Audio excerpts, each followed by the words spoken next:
Welcome to Criminologist. Today we delve into one of Canada's darkest chapters, the infamous Highway of Tears. Highway 16 is a 450-mile stretch of road that cuts through dense forests in British Columbia, from Prince George to Prince Rupert. At first glance, it looks like a normal logging route winding through sparsely populated towns, thick forests, and impoverished Indian reserves. But this long stretch of road has a sinister aspect as well. It's a place where women, most of them Indigenous, have been murdered or have vanished over a 4-decade span. So many women have disappeared that the locals call it the Highway of Tears. It all started back in 1969. Gloria Moody was a 26-year-old mother of 2 young children and on a road trip with her family and spending quality time with her brother. On the evening of October 25th, she was confirmed to be in attendance at the Ranch Hotel Bar in Williams Lake, British Columbia, Canada. She and her brother had been bar hopping that evening, and when her brother left the third establishment they visited, he says he assumed Gloria was right behind him. But on October 26th, a day later, Gloria's body was found 10 kilometers from Williams Lake on a cattle trail by 2 hunters. Her clothes were removed, and it was evident to investigators that she had been sexually assaulted and battered. The injuries she sustained caused her to bleed out. No one was ever arrested, although multiple people were persons of interest. In 1998, a police officer told family members that the 3 main suspects in the case were now all dead. And despite never closing a cold case of homicide, all the leads were gone. Then, almost a year later, in July 1970, Micheline Parra, age 18, encountered a similar fate. She was last seen on Highway 29. She came from Quebec and was hitchhiking through the area. 2 women picked her up and dropped her off near Tompkins Ranch. Her body was found in August 1970. She too had been sexually assaulted and beaten to death with a blunt weapon. In October 1973, Gail Ways, 19, disappeared while hitchhiking from Clearwater to Kamloops. Her body was found in a ditch on Highway 5 south of Clearwater. Only a month later, Pamela Darlington, 19, also vanished from Kamloops while hitchhiking to a local bar. Her body was found the next day. On December 13, 1974, Monica Ignace, 14, was believed to be on her way home from school in Thornhill, British Columbia. Her body was found 4 months later in a heavily wooded area east of Terrace. She had been strangled. In August that same year, Colleen McMillan, 16, was last seen leaving her home in Lac La Hache to hitchhike to a nearby friend's house. Her body was found dead 46 kilometers south of where she was last seen. Monica Jack, who was only 12 years old and the youngest of all the victims of Highway of Tears, was last seen riding her bicycle in May 1978. Her mother saw Monica riding her bike home from shopping and offered to drive her the rest of the way, but Monica wanted to finish her ride home on her own. Her bike was later found, but she was nowhere to be seen. For 17 years, her fate was unknown. In 1995, forestry workers found Monica's remains in a ravine off a logging road about 20 kilometers from where Monica's bike was initially found. Dental records and DNA testing confirmed her identity. She too had been sexually assaulted and strangled to death. On the 8th of May, 1981, Maureen Mosey, 33 years old, was last seen hitchhiking from Salmon Arm to Kamloops. Her body was found the next day by a woman walking her dog along a road about 16 kilometers east of Kamloops. She had been severely beaten. Witnesses saw her getting into a vehicle with a man in his late 20s or early 30s with black or brown hair and a beard.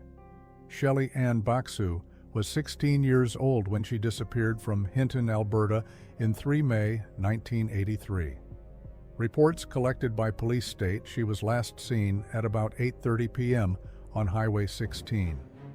Several days after her initial disappearance, personal items, including her clothing, as well as blood droplets matching her blood type, was found near the Athabasca River, but her body was never located. On September 25, 1989, the body of Alberta Williams, 24, was found, about 37 kilometers east of Prince Rupert, British Columbia, near the Tyee Overpass. She also had been strangled and sexually assaulted. That same year, Cecilia Ann Nicol, 15, disappeared. In a horrible coincidence for the family, a year before she went missing, her cousin Delphine Nicol, 15, also mysteriously disappeared. Both remain missing to this day. On the 11th of June, 1994, Ramona Wilson was hitchhiking to her friend's home in Smithers, British Columbia. Her remains were found in April 1995 alongside Highway 16 near the Smithers Airport. That same year, in July, Roxanne Thiara, 15, went missing from Prince George. She had worked as a prostitute and told a friend she was going out with a customer. She walked around the corner of a building and was never heard from again. Her body was found near an elementary school close to Highway 16 West. She had been stabbed to death. In October 1995, 19 years old Lana Derrick disappeared. She was never found. She was last seen at a gas station near Terrace. Nicole Hoare was 25 years old at the time of her disappearance on June 21, 2002. Originally from Red Deer, Alberta, Nicole was last seen at a gas station at 5952 Gauthier Road, west of Prince George. She was never found. Tamara Chipman was 22 years old when she disappeared on 21 September 2005, leaving behind a toddler. She was last seen hitchhiking on Highway 16 near an industrial park in Prince Rupert, British Columbia. Ayala Sarek Auger was only 14 years old and a student at D.P. Todd Secondary School in Prince George, British Columbia, when she went missing. She was last seen by her family on the 2nd of February 2006. It was reported that she was last seen getting into a black van. Her body was found 8 days later in a ditch alongside Highway 16, east of Prince George. On May 28, 2011, 20-year-old Madison Scott headed to Hogsback Lake near Vanderhoof, British Columbia, with a friend, Jordy Bolduc, to attend a party. After the party, Madison had planned to spend the night camping with her friend Jordy, but around midnight, a fight broke out between a few men at the party and her friend Jordy, who was injured as a result of the fight and already drunk, decided to leave the party with her new boyfriend. Madison decided not to head home. She instead opted to stay in a tent next to her truck for the night.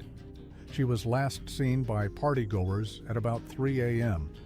2 days later, when Madison still hadn't returned home, her parents went looking for her at the lake. They found her truck with the flattened tent still next to it. A search of the tent revealed nothing, but Madison's purse was found in the truck. There was no sign of her car keys or cell phone. Police said that there was no sign of a struggle and that foul play is suspected. Madison disappeared not far from Highway 16. These are some of many women who have mysteriously gone missing or who have been murdered on the intricate web of the Highway of Tears. And in most of these cases, very little information about these victims are available online. There are numerous municipalities and 23 First Nations communities that border the Highway of Tears. Many of the people who live in these communities struggle to make ends meet and receive little assistance. Most of them cannot afford a vehicle to get to work or to go to schools. For most of the people here, there's no access to public transportations. There are areas that have access to public transportation, but it is usually limited to just a bus that runs on a restricted schedule.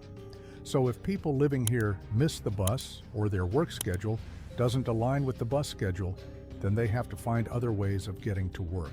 This is where the hitchhiking comes in. For many people, women especially, their only option is to hitchhike on the Highway of Tears. This makes them an easy target for predators. There are a number of warning signs throughout the highway, and women know how dangerous it is to hitchhike, but they have very little choice in transportation options. The Royal Canadian Mounted Police officially links 18 cases to the Highway of Tears, although the Indigenous community puts that number at closer to 50. More than half of the missing or murdered women on this highway are First Nations people or people indigenous to Canada. According to Human Rights Watch, an international non-governmental organization that conducts research and advocacy on human rights, British Columbia has the highest rate of unsolved murders of Indigenous women and girls in Canada. However, this problem is not unique to British Columbia. In 2015, an inquiry into missing and murdered Indigenous women and girls claimed that the national number of murdered and missing Indigenous women and girls in Canada is likely over 1,200. Indigenous women represent about 4% of Canada's population, but 16% of murdered women are Indigenous. The murders and disappearances along the Highway of Tears follow the same pattern of disproportionate violence against Indigenous women. Despite many disappearances on Highway 16 over the years, it was only when a white woman, Nicole Hoare, age 25, disappeared on June 21, 2002, that extensive search parties went out looking for her and the case was picked up by the media. However, the Indigenous women who vanished before didn't get nearly as much attention. In many cases that local police falsely labeled many of them as prostitutes or drug users. In addition, people connected to the cases have admitted to deleting all emails relating to the Highway of Tears, casting suspicion and doubt among the Native community regarding their chances for justice. In 2005, Royal Canadian Mounted Police set up Project E-Pana to investigate the Highway of Tears murders. By 2007, they had identified 9 more cases, doubling the number of missing or dead women from 9 to 18. In 2012, the project did manage to solve the case of 16-year-old Colleen McMillan, who disappeared in 1974. DNA evidence was re-examined, and the American serial killer Bobby Jack Fowler was implicated in her death. Although Bobby had an extensive criminal record in the United States, he was unknown to RCMP.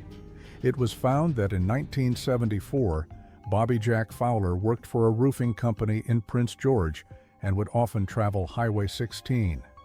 After further investigation, the RCMP suspected that he may have been also responsible for the murder of Pamela Darlington and Gail Ways, 2 other murdered women on the official Highway of Tears victim list. However, Fowler had already died in prison in 2006. He was convicted for 2 separate double homicides in Oregon. A few of the other deaths and disappearances were attributed to 2 other suspects. In 2014, Cody Legabokov was convicted of the murder of Lauren Leslie, who was found murdered in 2010 along the Highway of Tears. Police also tied him to 3 additional victims who disappeared in 2009 and 2010, also along the Highway of Tears. He was only 19 or 20 at the time of the crimes. Legabokov was sentenced to life in prison with no chance for parole for 25 years.